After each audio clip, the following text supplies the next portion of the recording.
보통 우리가 1대 4수의 싸움을 얘기할 때 17대 1이라고 많이 얘기하지 않습니까? 영화에서 나왔던 17대 1. 근데 사실 이 영화를 많이 보실수록 이 현실을 대응하기가 굉장히 힘들어지는 게 너무 좀 가끔은 웃음이 나와요. 그렇게 많은 사람을 상대할 수 있나? 특히 무기를 든 사람들이 그렇게 많이 있는데 그 작은 수가 상대한다는 건 거의 불가능합니다. 하지만 여러분이 과연 17대 1 가능한가라고 말씀하신다면 저는 X도 아니고 O도 아닌 네모라고 말하고 싶습니다. 그러니까 불가능은 아니라는 것이죠. 예를 들어서 운동을 전혀 안 하는 17명과 UFC 챔피언, 헤비급 챔피언이 싸웠을 때 어떻게 되겠습니까? 제가 보기엔 아마도 헤비급 챔피언이 이길 가능성이 큽니다. 왜냐하면 모두 사람들에게는 두려움이라는 게 있기 때문입니다. 그래서 전세가 불리하게 돌아가고 이 강력한 공격을 통해서 한 명 한 명 제거될 때 그 공포감과 내 차례가 올 것 같다는 그런 그 좌절감 이런 것들 때문에 결국은 도망치게 돼 있어요. 그래서 전부 다 처리하지 않아도 차례차례 이렇게 이겨나가다 보면 충분히 상대할 수 있습니다. 하지만 만약에 그 17명이 무기를 들었다. 단 몇 명이라도 그렇다면 내용이 달라집니다. 무기를 든 다수는 거의 상대하기 힘듭니다.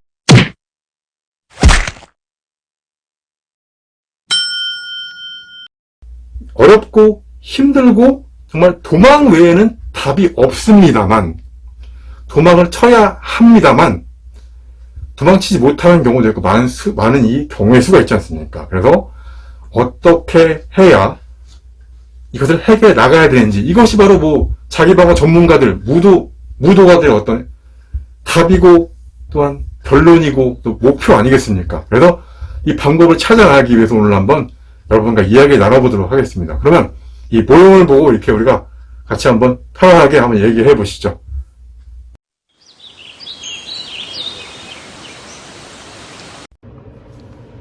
제가 이 체스를 가지고 한번 설명해 드리겠습니다. 이게 여러분 이쪽이 이 괴한들입니다. 자 보면은 가장 먼저 할 일은 무엇이냐? 도망치는 것입니다. 근데 할 말이 또 그거밖에 없냐? 겨우 도망이냐 하겠지만 도망치더라도 결국은 잡힐 수 있고 무조건 안전하지는 않거든요.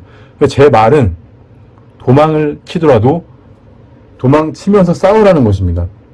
보통 우리가 그 영화를 다시 얘기하면 이 성룡 영화를 많이 보면 이렇게 싸울 때 둘러싸여가지고 여기 치고 막 저기 치고 하잖아요. 이렇게 해서는 절대 이길 수 없습니다. 근데 거기서 배울 점은 하나 있습니다. 자, 싸울 때 성룡이 도망을 치죠. 그러면 이 사람들의 체격과 이 건강 상태가 모두 다르기 때문에 자, 속도가 차이가 납니다. 아무래도 빠른 사람이 있을 것이고요. 자, 느린 사람이 있을 것입니다. 그러면 이 많은 숫자들이 거의 1대 1이나 2대 2로 상대하게 되는 경우가 많이 생긴다는 것이죠. 그래서 도망칠 수 있다면 왜 싸우겠냐 하겠지만 그 완전한 도망이 안 될 때는 도망치면서 싸우는 것이 일단 가장 좋은 방법입니다. 근데 거의 대부분은 도망치지 못하니까 싸운다고 사실 가정해야 되지 않겠습니까? 그래서 자 이런 경우 이제 보통 제일 센 놈을 치라 그러는데 사실 그런 경황이 없고요. 가장 가까운 사람부터 치면 됩니다. 가장 가까운 사람부터.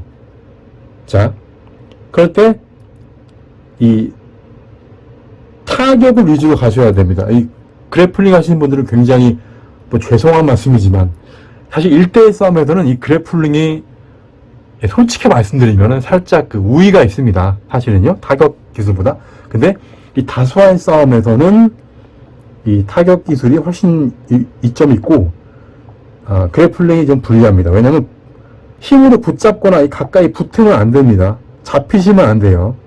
그러니까 타격이 가능해서 때릴 수 있다면은 솔직히 20명도 가능해요. 그냥 계산성을 봤을 때는. 근데 이게 붙잡고 늘어지는 힘싸움이 됐을 때는 절대 못 이깁니다. 이거는. 그다음에 그 TV에서 예능에서 김동현 씨나 추성훈 씨가 이렇게 힘이 좋다고 해도 여러 명이 달려들어서 이렇게 하면 못 이기잖아요. 어쩔 수 없어요. 힘싸움에서는요. 근데 그들이 만약에 마음껏 타격을 할 수 있다면은 또 경기가 틀려지는 거죠. 양상이 틀려지는 거죠. 그래서 자, 무조건 타격으로 붙들리지 말고 타격으로 승부를 봐야 하는데, 자,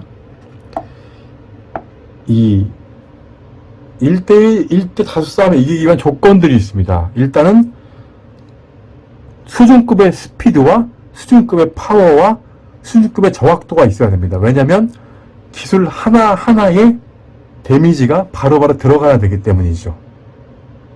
예.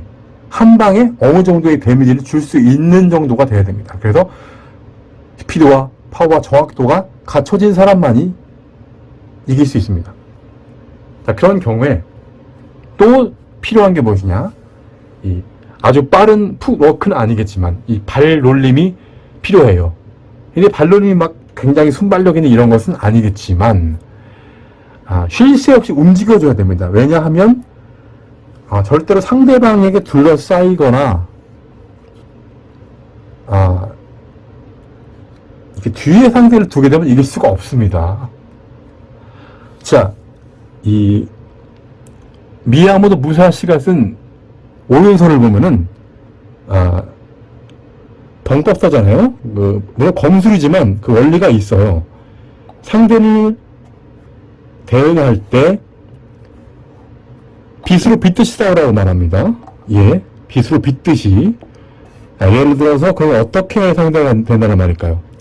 자, 이런 경우에 이렇게 맞닥뜨렸을 때, 자, 일단은 이렇게 이동해 주세요.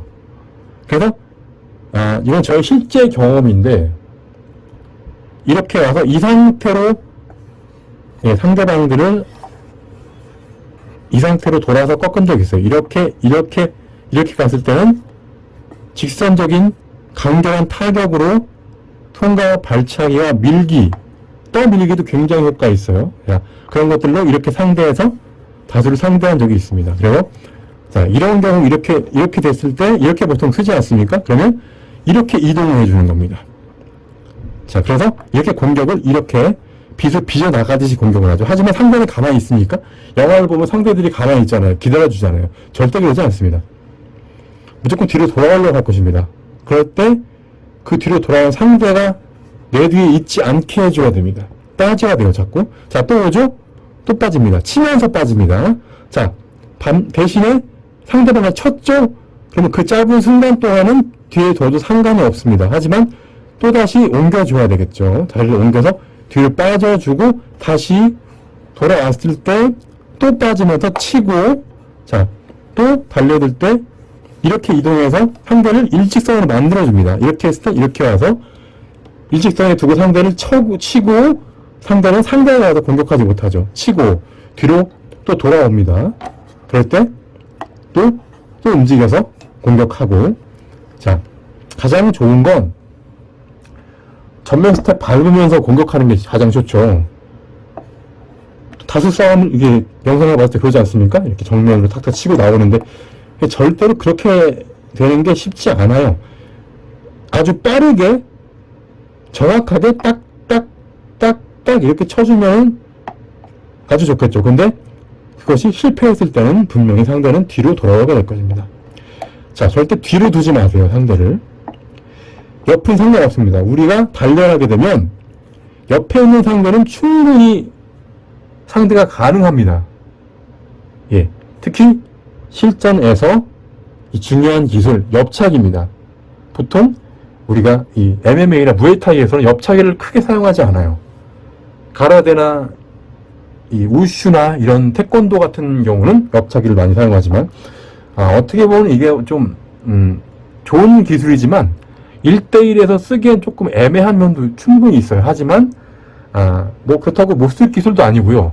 다수와의 싸움에서는 이 옆차기가 굉장히 중요한 게 옆에 오는 낌새가 있거든요. 그 낌새가 있을 때 옆차기 같은 것으로 차주면은 충분히 상대를 할 수 있습니다. 자, 이런 식으로 이제 싸워주시면 되겠고요. 그래도 이제 불리하다. 사실은 가장 좋은 게, 그러니까 많이 들어봤죠? 벽을 등지고 싸워라. 예. 그러면 일단 상대방이 이렇게 들어와서 싸우기는 힘이 듭니다. 그래서 각이 줄죠. 등 뒤에 또한 사람이 없다는 것이 가장 큰 장점입니다. 또한 벽을 이용한 기술이 가능해요. 상대 공격을 피하기만 해도 상대가 벽을 칠 수 있고 상대를 이렇게 끌어당기고 밀어서 벽으로 공격을 할 수가 있습니다. 그래서 그런 공격들도 나중에 제가 따로 챕터를 준비해 놨습니다. 벽을 이용한 공격들. 어떻게 보면 가장 좋은 건 이 모서리 사각에 이렇게 서서 상대를 하면은 상대방이 더욱더 공격이 힘들겠죠. 각이 나오지 않습니다. 2명 이상이 들어가기 힘들어요. 서로 꼬이기 때문이죠.